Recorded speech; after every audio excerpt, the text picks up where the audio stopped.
where we're being linked with players from teams that have been relegated. So there was a lot of talk of us being linked with Deeney, with Aarons, Godfrey, the other guy, Lewis. Is it Jamal Lewis? Jamal Lewis from Norwich? So three of the four, they're four defenders or whatever. I mean, I personally, I'm not specifically, overly impressed with Aarons or Lewis anyway, but not bothered about the fact that they're coming from relegated teams. I think, if they're right players for the system that the manager wants to play, then I think that's more important than, the teams that they're coming from. And, it's quite interesting that a lot of the players a lot of the fans that want to, criticise Levy, Enoch and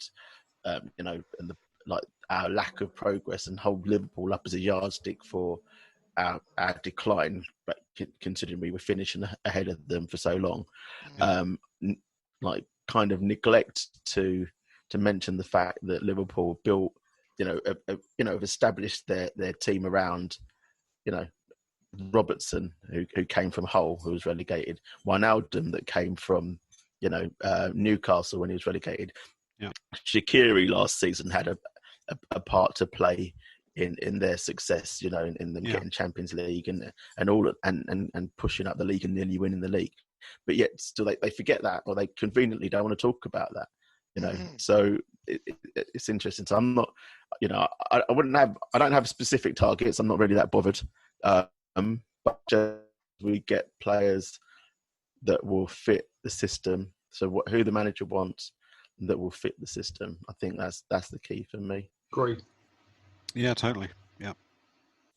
Good stuff.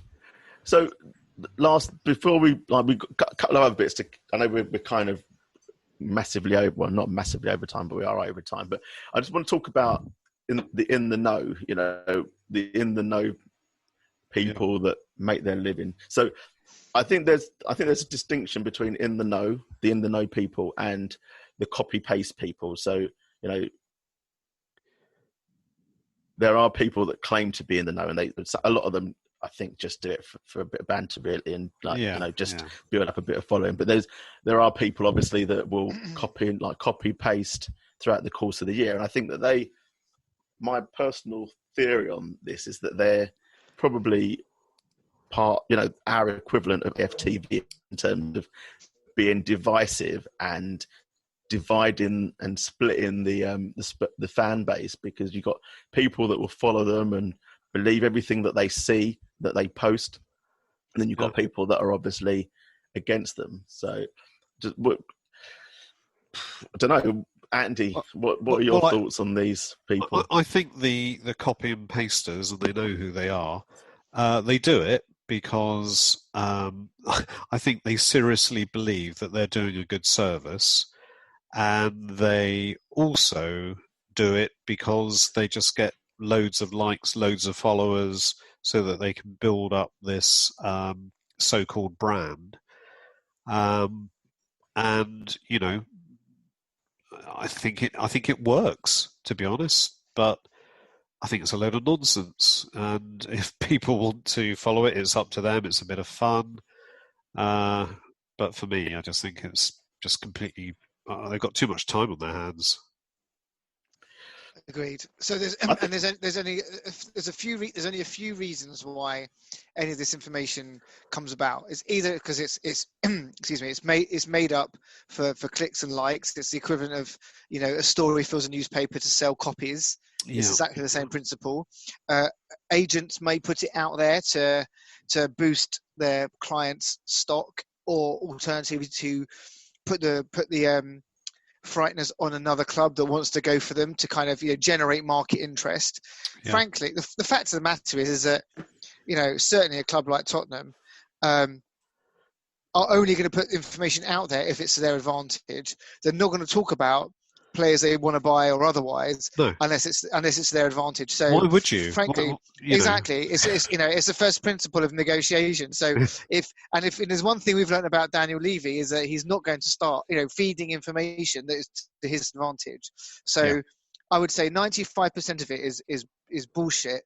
generated for clicks, likes, and to sell copy. Totally. There's the other 5% of it. That's never going to change. It's fed out there because it creates an advantage for the seller. So frankly, there's no point in really reading most of it until it's a done deal. And the thing is, why do you need to know so early? I mean, it's quite a surprise when it happens anyway, isn't it? So exactly. It's like when we got Bergwijn in January. Where did that come from? I didn't even know that was going to happen. That wasn't even in the ITK. So that's because you don't follow the right accounts. You see. Well, that's right. I'm sure it was out there somewhere. I just think people get too upset about it.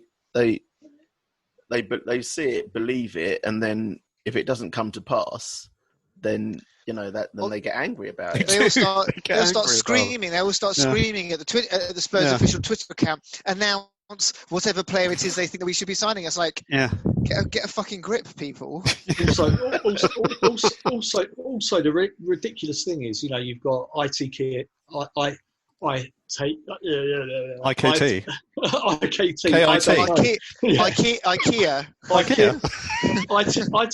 Jamie, this better be a good point after this, mate. ITK accounts and this and that. They go, this is happening, that's happening. I remember when Poch, or Ponch, or whatever you want to call him, got sacked. I remember I was sat outside my daughter's ballet class in the car in Wimbledon. And I texted my wife and I was like, fucking hell, Ponch, Pock, or whatever his fucking name is, has just been sacked. And I got a text back from her saying, oh yeah, I was told that this morning. And I was like, what the fuck are you talking about? And she got told that in the morning and didn't think to tell me. Who told her that then? That wasn't Twitter, was it? He's got contacts. He's got deep contacts. Yeah. It was my wife's boss, so who also revealed to me about 6-7 weeks before Poch got the job. Actually, about 8 weeks. When we were linked with Ronald De Boer, Frank De Boer, or whatever his name was. He told me right from the start, Poch has got the job. And then when De Boer was linked in the papers, I went, seriously? Has he really got the job? And he's like, fucking hell, I told you fucking weeks ago, Poch has got the job. Just shut up about it. So, there's a lot of stuff that goes... So, Jamie, therefore, you must know what's going to happen in this window. Is that right? No, I get told fuck all. Because as my wife... no, that's not true, is it? Well, not in transfers. Not in any useful time. His wife knows and she just refused to tell him. Well, also, I'll caveat the fact is, to paraphrase my wife, she goes, I won't tell you anything because you've got a fucking big mouth and you'll tell everyone and fuck everyone up. No, you won't. You're just going to tell us. It's only us. Yeah. And we'll tell everyone. That's fine. Yeah, exactly. So, okay. So, as a pod, as a podcast, we've been in existence now for we've been in existence for a year. We're getting away with it, haven't we? Yeah, I've been getting away with it for a year. We've nearly a year to the day. Yeah. It's nearly a year to the day that since our first podcast was done. Yeah, and it's obviously we started off Andy, myself, and like another couple of other guys. Lippo was in there, and we've lost a few along the way.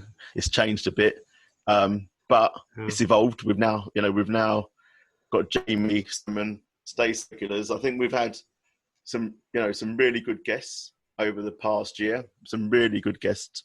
Yeah, people like Perryman, Mickey Hazard, Coity's been good. Darren Anderton was my personal favourite because he was a proper hero of mine. Yeah, that's good. when I was a lad, when I was brilliant growing up, and some really good guests. So Abby, I think, was fantastic as a guest last week. Julie Welsh, Dame Julie. Julie Welsh, Emma Story when she appeared. Yeah. Obviously, Pete, and these three guys that have become regular contributors that were obviously, good as guests to the point that we asked them to become regular contributors. So I think, my point is, I think the pod has evolved. We've had some really good ideas and some, brought in the fans in focus, and we're looking always to evolve and change. We've done the live shows and everything as well, and I think we'll continue to do that. And it looks exciting, for the future. Certainly something to stay on board with, and to hopefully to continue to grow. And I hope it does. We've got a couple of guests lined up in the next couple of weeks as well, and then we're looking forward to going into the new season, which would be great. So on that note, what are your predictions, not for the pod, but for Spurs for the new season? What should we be aiming for? Because there's certainly been a lot of talk, as usual, on Twitter about what constitutes success. So what should our aims be? Start with you, Stace. First. What? First. I want to be first.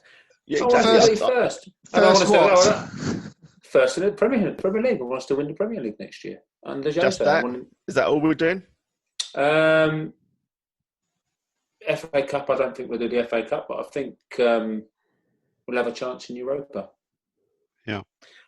Okay. Good stuff. Like that. Europa, like that. Simon, seeing as if you've managed to get back into your chair after falling out from Stace's proclamations of us aiming for the top.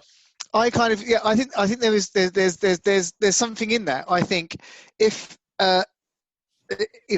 Jose is a tactician, and I think if he thinks that the Europa League is a way to give us a trophy and then obviously move us back into the Champions League the following season, he might say, that's fine, I can focus on that competition because that's what I've got right now. Focus on that competition. It's going to be hard work. Doesn't mean to say I'm going to throw the league away and we're going to end up in relegation, but frankly, it's all right if we end up 6th next season in the Prem, because if I win the Europa League, I've won you a competition, I've won you a trophy, and I've put you back in the Champions League. Yeah. So suck it. Yeah. Okay. Yeah, that's cool. a good shout. So Europa League from as far as we're going to write these down, by the way.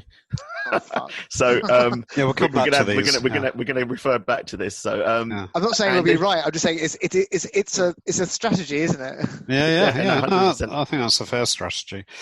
Yeah, I think I'm so ancient. I remember Brian Clough, and I think Jose's very similar to Cloughie. And Cloughie's attitude would have been to go and win the league, and he did that. When he brought Nottingham Forest up, he went and won the league. And I think Jose will be looking to win the league next year, because I think he knows how to do it.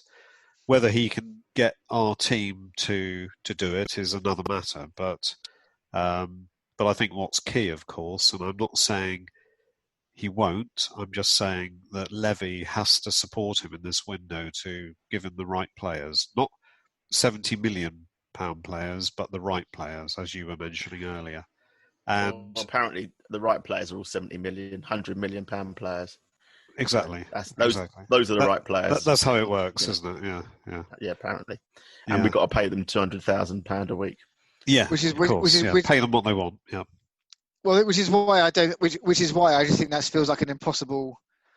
Listen, I'd love for it to be true, but it just feels like an impossible dream. Well, it's not. Yeah, but it's not realistic, is it? You don't need £100 million players earning £250,000 a week to to win the league. It's not. Agree. That isn't the magic formula. They just because they're really players,